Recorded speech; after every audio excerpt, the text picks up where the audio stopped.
Once upon a time, there was no Shakespeare, no novels, no Netflix, just swords, monsters, and poets who probably didn't even know how to spell poet.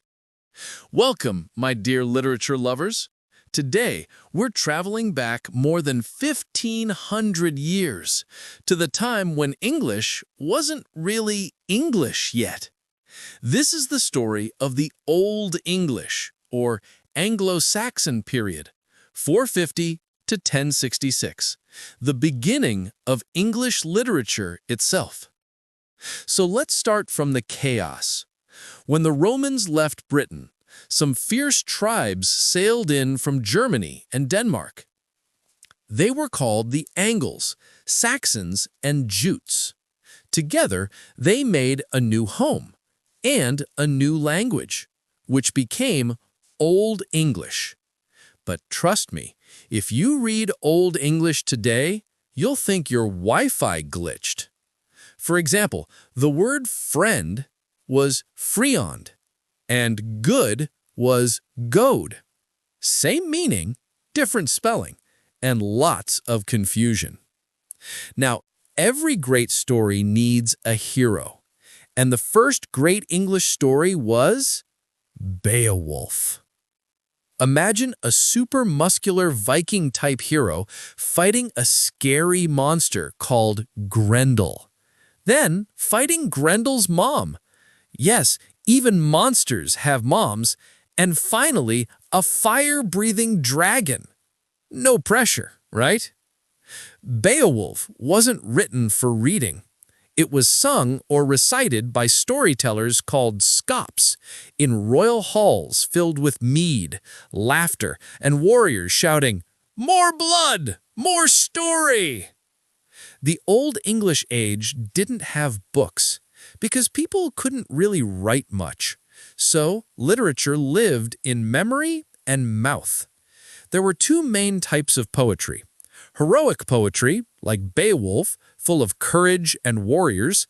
Christian poetry, like The Dream of the Rood, where even the cross talks about the crucifixion.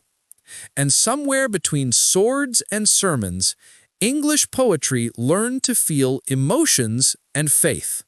Old English was not soft or romantic. It was a language made for battle cries and bravery. They didn't rhyme much. They used alliteration, repeating sounds like, "Bright blades boldly broke the beast." Sounds powerful, right? Also, they loved riddles. Anglo-Saxon poets made tricky riddles like, "I am born of water, yet I'm not alive. What am I?" Answer: ice. See, even ancient poets liked playing mind games. Let's quickly name some big shots from that time. Beowulf, the greatest epic poem. The Seafarer and the Wanderer, sad poems about loneliness and life struggle. The Dream of the Rood, early Christian poetry. The Anglo-Saxon Chronicle, kind of like a yearly news diary of kings and battles. And though most writers were anonymous, one name shines: Caedmon, the first recorded English poet, who supposedly got his poetry from a divine dream. Lucky guy.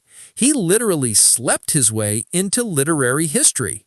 At first, Anglo-Saxons were pagans. They worshipped nature and gods like Thor and Woden. But later, Christianity blended with old traditions. So you'll see warriors praying to God before battle, because, well, a little extra help never hurts. The period ended in 1066, when William the Conqueror from Normandy invaded England. And boom, everything changed.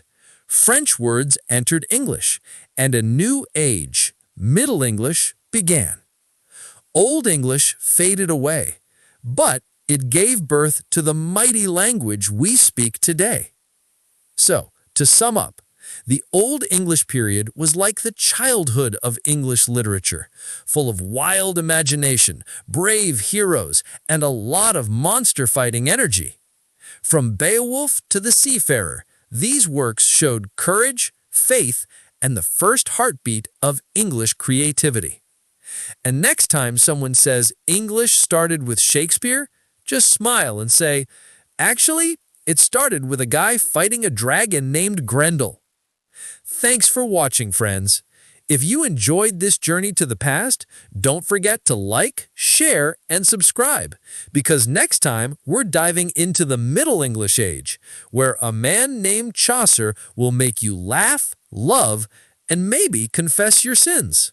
See you soon, and keep dreaming through the pages of literature.